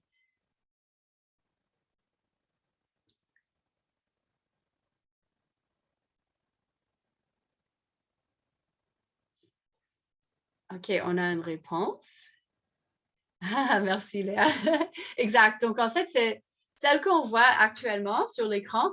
Elle a les deux bras sont très fléchis puis près de son corps. Et c'est sûr qu'elle y va super tranquillement. Celle qui est seule, exactement, Valérie. Celle qui est seule, je dirais qu'elle risque de se fatiguer la plus rapidement parce que vraiment, elle utilise à 100% ses bras et elle ne fait pas de rotation du torse et elle a les bras assez proches d'elle, en tout cas. Donc, elle va peut-être se fatiguer, mais ce n'est pas grave. Là, elle est là pour observer et tout. Donc, c'est juste pour vous montrer ça et comme ça, vous pouvez être un petit peu plus confortable. Donc là, en fait, je ne vous ai peut-être pas annoncé ça avant, mais il y a l'opportunité d'essayer un petit peu par vous-même. Donc, vous pourrez aller prendre un balai ou peut-être vous avez une vraie pagaie chez vous. Moi, je vais vous montrer dans une minute. Je vais faire l'exercice avec un balai et je vais faire semblant que c'est une pagaie. Peut-être vous êtes au travail. Donc, vous pouvez trouver n'importe quel objet qui ressemble le plus à une pagaie. Peut-être un bâton ou quelque chose comme ça. Donc, on va vraiment se mettre debout, on va s'asseoir pour essayer les différentes techniques ensemble. Donc, il faut s'assurer que l'espace autour de vous, que vous avez un peu de place, que vous n'allez pas percuter dans quelque chose. Et bien sûr, si c'est un mouvement qui ne vous fait pas de bien, faites-le pas, mais ça ne va pas être trop exigeant. Donc, je vais vous laisser chercher, voir. Donc, voici moi sur mon balcon. Je vais faire du canot sur mon balcon avec mon balai. Donc, s'il y en a qui sont intéressés à essayer ça, on va avoir l'opportunité de faire cette technique où on n'utilise pas seulement les bras. Donc, ça peut être intéressant. Donc, je ne sais pas s'il y en a qui vont jouer le jeu, qui sont allés chercher leur balai carrément. Donc, je vais commencer un petit peu, mais n'hésitez pas s'il faut vous absenter 30 secondes pour aller chercher de quoi. Donc, vous allez vous asseoir soit sur une chaise ou soit vous pouvez être à genoux directement par terre, peut-être en mettant un petit chandail ou quelque chose pour protéger vos genoux. Et il faut bien sûr pratiquer des deux côtés pour que ce soit équilibré. Donc là, on se rappelle un canot. Il y a seulement une pale au bout. Donc, un balai, c'est parfait parce que ça ressemble vraiment à une pagaie de canot. C'est bien parfait. Donc là, je suis assise, j'ai ma position. Je vais tenir la pagaie à un bout avec une main et mes bras vont être à peu près à 90 degrés quand je tiens ma pagaie fictive, qui est en fait une balai. Et puis là, je vais plonger ma pale dans l'eau imaginaire. Ça prend beaucoup d'imagination, cette activité-là. Et puis, je vais vraiment essayer de déplacer mon torse vers l'avant. En fait, je vais juste rejouer ça vers l'avant pour que j'utilise mon poids. Et je fais aussi une petite rotation de mon corps et de mes épaules vers le côté. Puis là, je vais changer de côté et essayer la même chose. Juan a dit planche à balai. Ça, c'est génial. Merci. On va faire la planche à balai dans 2 minutes aussi. Donc, n'hésitez pas d'essayer. On peut vraiment simuler ce mouvement efficace de pagaie, même à la maison. C'est l'occasion d'essayer. Donc, on utilise tout le corps, le fait de basculer le corps vers l'avant et le fait de vraiment faire une petite rotation de nos épaules vers le côté. c'est ça qui va faire que ça va être un mouvement un peu plus efficace. Et quand c'est un mouvement plus efficace, on se fait pas mal. Et on peut donc, on va juste regarder la fin. Je ne sais pas s'il y en a qui essaient ça, ou même si vous n'avez pas d'objet, vous pouvez aussi essayer. Ouais, c'est vrai que si on ne s'y prend pas bien, les bras brûlent vite. Commentaire de Valérie, en effet. Donc, on va passer à la planche à balai, comme on a dit. Donc là, on va faire la même chose, mais on se met debout et on pratique aussi des deux côtés. Donc, je vais tenir la pagaie à peu près de la même façon. C'est sûr que dans la vraie vie, ce serait une pagaie plus longue. Donc là, je vais fléchir mes genoux. Je vais fléchir mon corps au niveau des hanches pour utiliser mon poids. Et vous voyez que je n'utilise pas seulement les bras. Donc, normalement, je ne devrais pas trop me brûler. Donc là, je démontre seulement d'un côté. Mais bien sûr que c'est une bonne idée d'essayer des deux côtés. Donc, c'est ça l'idée. On essaie de vraiment faire une rotation du corps et utiliser notre poids. Donc, ça, c'était la planche à balai. Et puis, après ça, il nous manque juste une technique et ça va être le kayak. Donc, je vais juste laisser cette vidéo terminer au cas où qu'il y ait des gens qui essaient un petit peu chez eux. Et ensuite, on va passer au kayak. Donc, pour le kayak, il faut se réorganiser un petit peu. Il faut se mettre directement par terre. Donc, nos fesses sont au même niveau que nos pieds. Souvent, dans un kayak, nos pieds vont rester sur un support qui s'appelle un cale-pied. Et nos genoux vont toucher au bord aussi.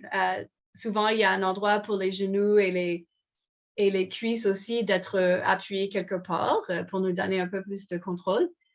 Donc, on est assis un petit peu comme une grenouille à l'intérieur du kayak, ce qui nous permet de contrôler un petit peu le kayak. Est-ce que le kayak est légèrement penché d'un côté ou de l'autre si besoin? On peut vraiment contrôler tout ça. Et là, avec mon balai, c'est un peu plus difficile parce que je dois faire semblant qu'il y a deux pales, donc deux bouts, alors que là, il y en a juste un. Donc, j'utilise mon imagination. Donc, je le tiens, encore une fois, je tiens ma pagaie avec mes bras qui font à peu près 90 degrés. Ensuite, dans la vraie vie, avec une vraie pagaie, les mains devraient être à distance égale de chaque pale. Dans mon cas, ce n'est pas vraiment le cas parce que je n'ai pas vraiment de pale. Et là, je vais placer chaque pale dans l'eau et je vais vraiment pousser directement devant moi avec le bras qui est en haut. Et je vais essayer de faire une rotation avec les épaules et de sentir dans mes abdos qu'il y a quelque chose qui se passe, que j'utilise mes abdos. Voilà. Donc, je vous laisse essayer ça un peu par vous-même, même si vous n'avez pas de pagaie ou de balai. Vous pouvez quand même faire le mouvement de pousser devant avec votre main qui est en haut et voir. Super, donc on va juste laisser ça terminer. Et ensuite, on va passer à la prochaine diapo.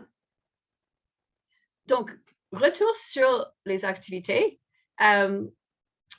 Dites-moi, est-ce que quelqu'un a essayé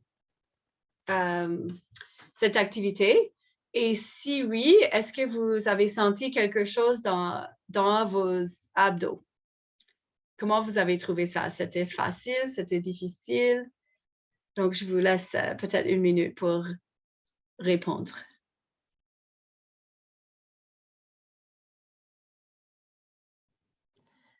Adrienne, est-ce que les gens peuvent répondre de vive voix aussi? Bah oui, quelle bonne idée.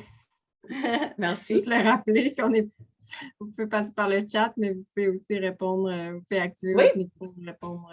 Exact. De vive voix.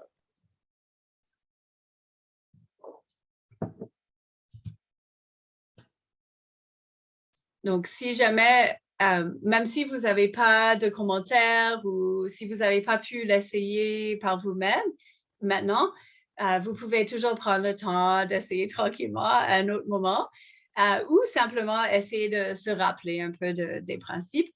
Et comme ça, la prochaine fois que vous allez faire une activité nautique, vous allez être tout prêt. Donc, je vais continuer. S'il n'y a pas de questions ou de commentaires sur l'activité, mais n'hésitez pas à tout moment de poser des questions. Alors, où peut-on faire ces activités à Montréal?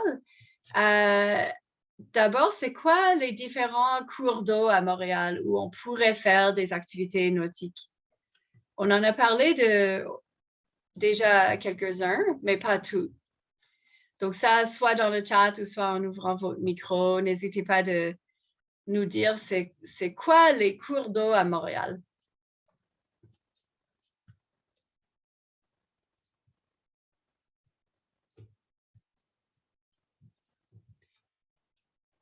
Donc là, on a déjà quand même parlé du canal de la Chine, le fleuve. Ah, on a une réponse. Fleuve Saint-Laurent, exactement. Donc, le fleuve Saint-Laurent, ça, c'est le plus connu.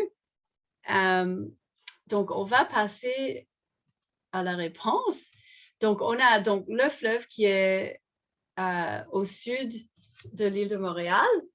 On a le canal de la Chine qui permet en fait de contourner les rapides de la Chine. Dans les discussions, la rivière des Prairies, la rivière des Mille-Îles, merci beaucoup, c'est super.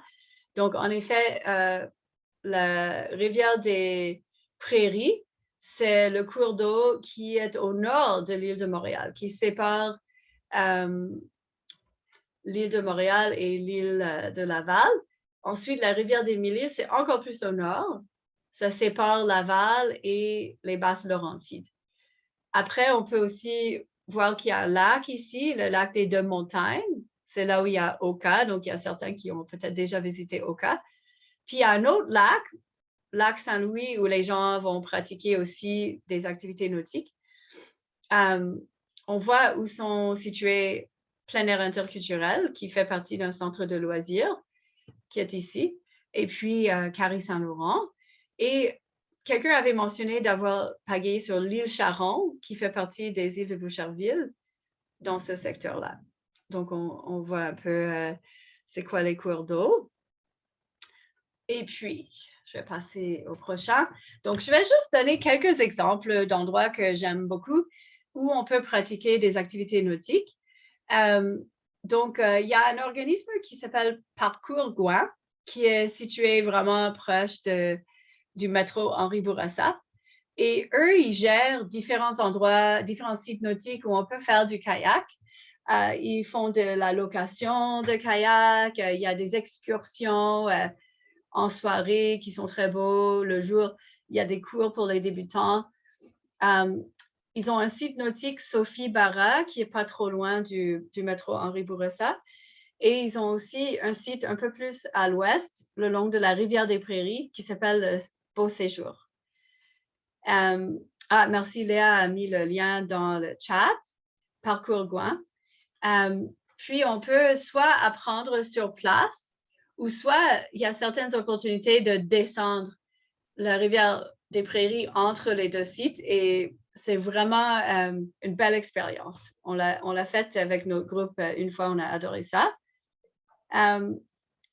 Ensuite, on voit en fait Parc Beau Séjour, qui est pas trop loin de Cartierville et le site nautique Sophie Barra qui est plus à Ahuntsic. Donc ça, on peut tout faire ça sur la rivière des Prairies. Et puis, nous, ce qu'on avait fait, on est allé au Parc Beau Séjour en bus, juste autobus public. Puis après, on est descendu et après, comme on était proche du métro, on est rentré en métro. Donc, très cool comme expérience. Après, à Laval, quelqu'un avait mentionné qu'ils avaient pagayé au parc de la rivière des Mille-Îles. Là, il y a un beau site où il y a plein de kayaks, de canots et planches qu'on peut louer. Il y a aussi des sorties, de temps en temps, il y a des cours d'initiation. On peut y aller en transport en commun. Depuis la station Montmorency, il y a des bus qui vont nous amener aux différents sites de ce parc. Donc, c'est tout à fait possible. C'est vraiment un beau site là-haut. On peut voir beaucoup d'oiseaux, beaucoup de tortues. Il y a plusieurs îles, comme le nom suggère. Donc, ça vaut le coup. Donc là, on voit c'est où. Un de leurs, je sais qu'ils sont en train de développer différents points de départ pour leurs activités, mais là, c'en est un qui est à Sainte-Rose. Donc, on peut se rendre en bus ou même en vélo. On pourrait se rendre jusque-là en vélo à partir du métro ou même à partir de Montréal directement. Donc, on a beaucoup parlé de KSF, qui est bien situé, bien accessible en bus ou en vélo à Montréal ou même en voiture aussi. Sur le fleuve à La Salle. Donc, ils font la location, ils font des cours d'initiation. On peut faire la planche, on peut faire même du surf en rivière, en fait. Donc, ça, c'est sans pagaie. Et on peut faire du kayak de rivière avec les rapides. Donc, KSF est situé ici, à La Salle, sur le fleuve. Et ils ont aussi un autre endroit au parc Jean-Drapeau où ils font la planche à pagaie. Donc, ça, c'est près de la plage du parc Jean-Drapeau et il y a d'autres activités organisées par d'autres groupes aussi. Donc, justement, il y a le pavillon nautique du parc Jean-Drapeau. On peut louer des canots, des kayaks, des pédalos et on peut aller explorer les lagunes en kayak, ce qui est vraiment très magnifique. Puis là, c'est sûr que c'est très facile d'accès en transport en commun. Depuis la station Jean-Drapeau, il faut marcher quand même un peu ou prendre le vélo, ou sinon, normalement, il y a des bus. Alors, ensuite, on a parlé beaucoup du canal de la Chine. Il y a une compagnie qui s'appelle H2O qui loue des kayaks de mer, des pédalos et autres, qui font des cours, des balades. Ça fait longtemps qu'ils sont là. Et on a aussi Parc Canada que cet été va proposer des cours d'initiation au canot et au kayak. Et tout ça, bien sûr, c'est très facile d'accès si on n'a pas nécessairement besoin d'une voiture. Si on n'a pas de voiture, c'est très simple pour y aller. Donc, on voit où ils sont situés, juste ici à Montréal, au canal de la Chine. Ensuite, on peut faire du kayak de mer et autres planches à pagaie aux îles de Boucherville. Donc, c'est aussi très beau. Il y a des coins autour de certaines îles qui sont un peu sauvages. Si on y va vraiment au milieu de la journée, samedi, dimanche, il peut y avoir quand même du monde. Donc, c'est bien de trouver peut-être les moments plus tranquilles. Ça, il vaut mieux sans doute réserver à l'avance, c'est populaire. Il y a même du camping sur une des îles, en fait. Donc, il y a une expérience intéressante où on pourrait faire du camping et ensuite ou avant faire une activité nautique. Et on peut se rendre avec les navettes fluviales, donc des petits bateaux qui vont nous amener de Montréal ou alors de la rive sud jusqu'aux îles de Boucherville qui sont dans le fleuve. Et on peut même apporter notre vélo. Donc ça, c'est très convenable de circuler à vélo dans ce parc-là. Alors, on voit où c'est situé et où sont les locations de canoë et de kayak. Donc là, c'est à peu près en face du parc Belle-Rive, qui est dans l'est de Montréal. Alors, il y a plein d'autres endroits. Je vais partager dans quelques minutes cette fameuse liste de tous ces autres endroits. En fait, je vais le faire maintenant parce que je le vois tout de suite. Alors, quel est le site web pour s'enregistrer pour les îles de Boucherville? Ça serait directement sur le site de la CEPAC. Puis, oups, je veux coller quelque chose qui n'a pas fonctionné. Donc, Juan, il faudrait aller sur le site de la CEPAC, SEPAQ, Et là, il serait possible de, en effet, s'enregistrer et peut-être, OK, c'est bon, Léa, merci, c'est plus facile. Donc, on peut s'enregistrer pour le parc lui-même. Donc là, je viens de partager avec vous un document dans Google qui a vraiment une longue liste d'endroits où vous pourrez faire des activités nautiques à Montréal et puis comment y aller. Et il y a aussi, il y a 3 onglets, en fait, il y a les différents sites et comment y aller, qu'est-ce qu'il y a comme service, etc., ou activités. Après, il y a une liste de clubs et de groupes avec lesquels vous pourrez faire ce genre d'activité. Et il y a aussi la liste de différents transporteurs, donc les bus, les métros, les navettes fluviales, tout ça. Donc, j'espère que ça va être utile. C'est quand même beaucoup d'informations.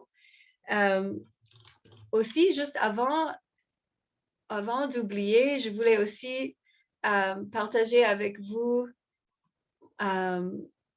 le... Ça fait plaisir, Valérie, qui nous remercie pour la liste. Vous pouvez diffuser la liste qui vous voulez. C'est le plus de monde qui l'ont, le mieux c'est. Je voulais aussi mentionner pour cette liste, c'est constamment en train d'évoluer.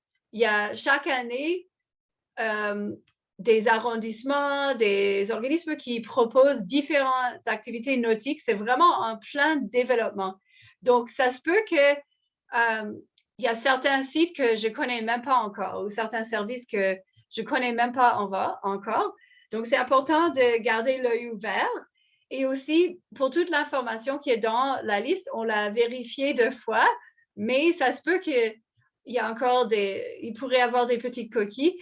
Donc, juste si vous avez un bon plan grâce à cette liste, peut-être vérifier directement sur le site web de l'endroit en question et comme ça, vous êtes certain d'avoir toutes les bonnes infos.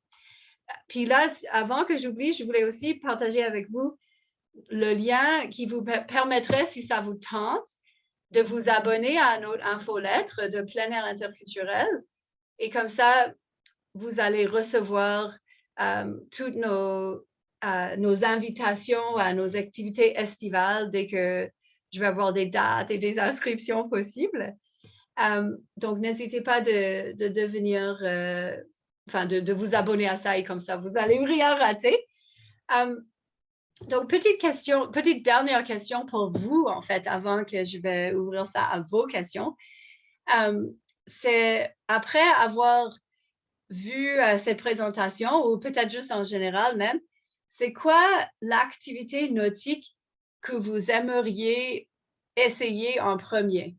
Donc, c'est quoi votre prochain projet d'activité nautique? Je vais vous laisser réfléchir. Moi, je vais peut-être répondre moi-même aussi. Alors, vous pouvez répondre de vive voix ou vous pouvez répondre dans le chat, comme vous préférez. Moi, je pense que ça va être c'est sûr, je vais essayer le kayak de mer au canal de la Chine parce que je vais l'animer. Alors, j'ai vraiment hâte de faire ça. Alors, il y a Luz qui va essayer du canot. Super, Luz. Donc, je vous conseille vraiment d'aller sur le site de Parc Canada parce qu'on peut réserver des initiations au canot et en fait, c'est offert gratuitement. Donc, c'est vraiment très populaire et c'est une belle opportunité. Donc, n'hésitez pas. Le lien, il faudrait que j'aille fouiller, mais c'est dans le lien pour s'inscrire pour Parc Canada et toutes les autres, c'est dans la fameuse liste. Donc, j'espère que vous allez vous retrouver. Alors, Léa veut essayer le kayak de rivière, mais elle a peur. Mais ça, c'est normal. C'est sûr qu'il y a des mouvements et tout. Et quand on prend un cours d'initiation, on peut faire ça un peu tranquillement, progressivement pour essayer de justement pas avoir trop peur. Donc, Valérie, ça va être le kayak et le SUP. Juan, ça va être le SUP. Puis, est-ce que vous savez à quel site, à quel endroit vous voulez faire le kayak ou le SUP? Ça, c'est une autre question. Moi, je suis pas loin les îles Boucherville, c'est accessible à moi. Mhm. Donc, puis quand je vais souvent là l'année dernière en vélo, mais je voyais les gens passer en SUP et en kayak. Donc, je suis comme, OK, l'année prochaine, je reviens pour ça. Ah, nice. C'est super. Ben, c'est ça, souvent on passe et justement, ça donne le goût quand on le voit, on peut visualiser un peu plus facilement. Il va y avoir beaucoup d'endroits pour le SUP possible cet été. On en a déjà mentionné plusieurs. Il y a un organisme qui va offrir ça au Cap Saint-Jacques, donc parc nature de Cap Saint-Jacques, donc dans le nord-ouest de Montréal. Puis un peu, merci Léa, Cap Saint-Jacques. Puis ça va être un petit peu partout sur l'île de Montréal, comme c'est devenu beaucoup plus populaire. Donc, il devrait avoir beaucoup de choix à ce niveau-là. Et puis, avant que j'oublie, j'aimerais beaucoup si vous pouvez, en fait, on va prendre des questions, on ne va pas tout terminer tout de suite, mais juste avant que j'oublie, je partage avec vous encore un autre formulaire. Pour moi, ça va être très utile d'avoir votre avis sur cette présentation parce que comme ça, je peux l'améliorer pour la prochaine fois et aussi, je peux le faire grâce à un petit soutien financier. Donc, comme ça, je peux dire voici qu'est-ce que les gens ont pensé et tout ça. Donc, ça serait vraiment très apprécié après la présentation si vous pouvez juste prendre 1 minute. Il n'y a vraiment pas beaucoup de questions pour répondre au questionnaire d'évaluation. Donc, merci beaucoup d'avance pour ça. Donc là, on a une question. Il y a Valérie qui demande lequel de ces sports ne permettent pas les enfants 9 ans. Alors, en fait, je pense que je vais voir si j'arrête le partage d'écran. OK, oui, j'ai arrêté le partage d'écran. Cool. Comme ça, je peux voir s'il y a des gens visibles. Nice. Donc, dans le fond, tout est possible. Ça va dépendre de chaque compagnie et organisme et leur cours. Qui est-ce qu'ils vont prendre? Donc, par exemple, un enfant de 9 ans, Parc Canada va l'accepter dans un kayak double avec un adulte de 16 ans ou plus, ou dans un canot double, même situation, mais ils ne vont pas mettre l'enfant tout seul dans un grand kayak de mer, par exemple. Ceci dit, il y a un programme très intéressant. Je ne sais pas si on l'a rajouté à la liste. Il faut que je regarde. Je commence à oublier qu'est-ce qu'on a rajouté ou pas. Donc, à la salle, il y a un programme spécifiquement pour les enfants de jouer dans les piscines extérieures et apprendre le kayak dans des petits kayaks qui sont prévus pour aller dans les rapides. Mais là, ils jouent juste dans la piscine pour commencer à s'habituer. Donc, si vous cherchez Eau Vive la salle, vous allez trouver des infos pour un programme pour enfants. C'est gratuit en plus. Je vais juste mettre Eau Vive la salle. Pour les enfants de jouer dans l'eau avec des kayaks. Donc, je pense qu'un enfant de 9 ans, il n'y a pas de problème, a priori. Donc, il faudrait juste aller voir. Et c'est ça, peut-être je l'ai mis dans la liste, mais je ne sais plus en fait. Donc, il y a aussi il y a un club de canot et kayak de la Chine, il me semble, qui font que des initiations de kayak en eau calme pour les enfants. C'est un peu axé vers compétition, course et tout ça, mais c'est un club qui est très dynamique. En tout cas, il y a définitivement des opportunités pour les enfants. Mais vous faites bien de poser la question. Par exemple, si votre enfant voulait suivre un cours de planche à pagaie, peut-être c'est possible, mais peut-être que l'équipement n'est pas adapté. Il faudrait s'informer c'est quoi l'âge minimum. Je soupçonne que juste débarquer à KSF, c'est possible que 9 ans, ce ne soit pas accepté, mais peut-être qu'il peut aller sur la planche avec vous, je ne sais pas. Donc, à suivre. Et bonne question, merci beaucoup pour la question. Est-ce qu'il y a d'autres personnes qui avaient des questions comme ça? On a encore quelques minutes, donc on a le temps, si ça vous tente.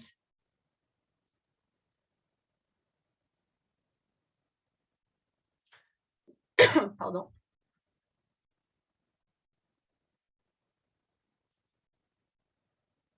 là, il n'y a pas trop de questions. Je ne sais pas si Léa, tu avais pensé à autre chose à rajouter ou d'autres questions, si tu voulais. Non, j'ai pas de questions. C'était très complet. Tu as pensé à tous les aspects. Tu tout fait. Embarquer, même sortir des embarcations. C'est incroyable. C'était très complet. J'espère que tout le monde apprécie la qualité de la présentation d'Adrienne. Non, en fait, s'il reste quelques minutes, je peux présenter quelques activités. Juan dit 10 sur 10, je suis d'accord. Je peux présenter quelques activités à venir au Carré Saint-Laurent, dont une qui est une activité de plein air. Mais j'invite encore une fois, s'il y en a qui ont des questions pour Adrienne à propos soit de plein air interculturel, à propos de la présentation aujourd'hui, n'hésitez pas, c'est le moment. Peut-être que si vous pensez à vos questions, je peux peut-être mentionner nos activités de cet été un petit peu plus précisément. Donc, on va avoir quelques initiations au kayak de mer en collaboration avec Parc Canada au canal de la Chine. Ça peut être pour adultes, comme ça peut être avec des enfants je pense que les enfants, l'âge minimum, c'est quand même 5 ou 6 ans. Et il faut être dans un kayak double avec l'adulte. Puis ça va avoir lieu certains vendredis. Donc, des vendredis après-midi. Je pense que j'ai 2 vendredis après-midi, j'ai 2 vendredis soirs. Il y a une activité en fin de semaine aussi, fin juillet. Donc, la dernière fin de semaine de juillet, on va faire avec aussi Parc Canada, au canal de la Chine, une initiation au camping. Donc, ça va être vraiment axé pour des gens qui n'ont jamais... En fait, on va donner la priorité aux gens qui n'ont jamais campé. Après, peut-être s'il y a la place, il y aurait l'opportunité aussi si vous avez peut-être déjà campé aussi. Puis, c'est vraiment pour soit des familles ou soit des groupes d'amis qui veulent partager une tente et dormir sur le bord du canal de la Chine. On va faire une nuitée. Donc, le samedi soir, on dort carrément là-bas. On va se faire à manger. Parc Canada a vraiment pensé à tout. Ils vont nous fournir un petit caisson qui a tout de quoi qu'on a besoin pour faire notre souper. Il y a plein d'activités. Il va y avoir une initiation au kayak aussi à ce moment-là. Il y a même une initiation à la pêche pour les enfants. Donc, il y a en tout cas plein d'ateliers sur le camping.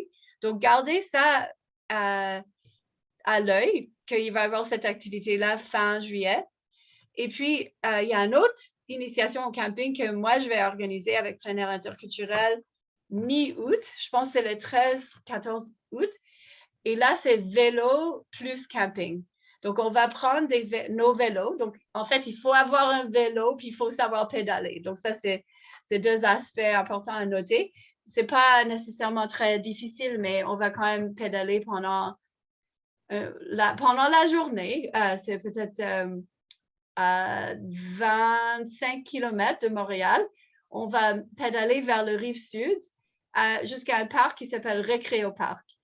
Et c'est sur le bord du fleuve, c'est absolument magnifique.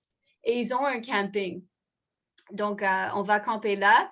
Il y a mon directeur qui va nous rejoindre là-bas avec sa voiture et il va nous apporter le matériel de camping. Donc, on va pouvoir faire du vélo normalement, tranquillement, sans avoir à traîner toutes sortes d'affaires. Donc, ça va être vraiment chouette. Puis ça aussi, je vais donner une petite priorité aux gens qui n'ont jamais campé, mais je vais certainement avoir aussi quelques autres places si les gens trouvent que ça a l'air sympa. Puis on va essayer de faire une activité nautique aussi, mais il faut que je le réserve encore. Donc, c'est encore en cours. Mais l'année passée, on avait réussi à faire une initiation au kayak aussi. Donc, ça, c'est mes petits plugs, mes petits encouragements pour d'autres activités. Donc, n'hésitez pas, comme Léa a dit, si vous voulez poser une question ou Léa, si tu voulais... Il y a peut-être Juan qui voulait dire quelque chose, je ne sais pas.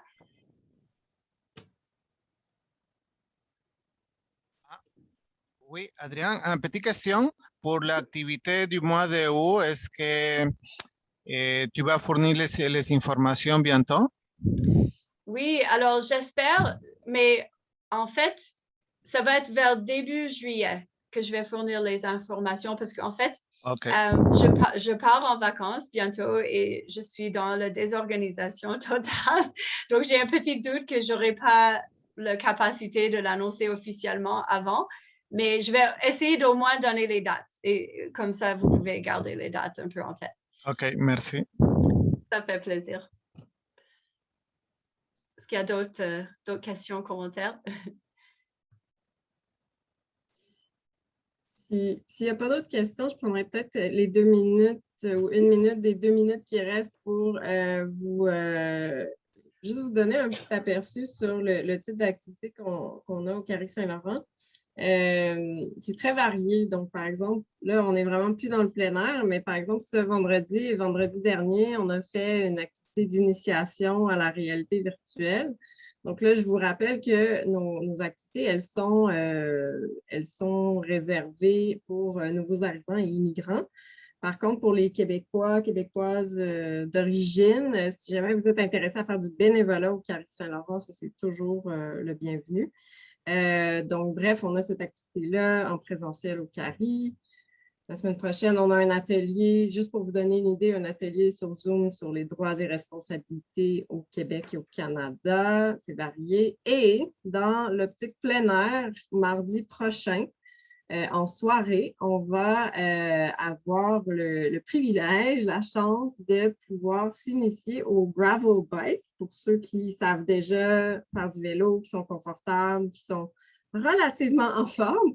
On va faire ça au Mont-Royal. Donc là, la photo que vous voyez, elle est un peu trop intense parce qu'on va prendre le chemin Homestead qui est plat, hein, le grand chemin large qui monte doucement, doucement, doucement.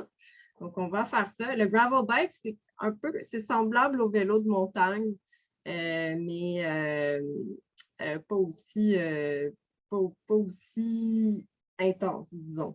Donc, pour celles qui seraient intéressées, cette activité, encore une fois, pour nouveaux arrivants, immigrants, ça va être mardi prochain en soirée au Mont-Royal. Et c'est grâce à un organisme qui s'appelle Alcove qui font ça avec nous, qui vont fournir les vélos, les casques. Donc, si vous êtes intéressés, dites-moi et on en reparlera. Donc, voilà. Mais je pense qu'on devrait tous dire un grand merci encore une fois à Adrienne pour sa superbe présentation et pour son temps. Donc, merci Adrienne. Puis c'est ça. Si vous avez des questions, je peux rester quelques minutes encore. Mais sinon, on vous dit merci. Adrienne, est-ce que tu voudrais avoir un petit mot pour la fin?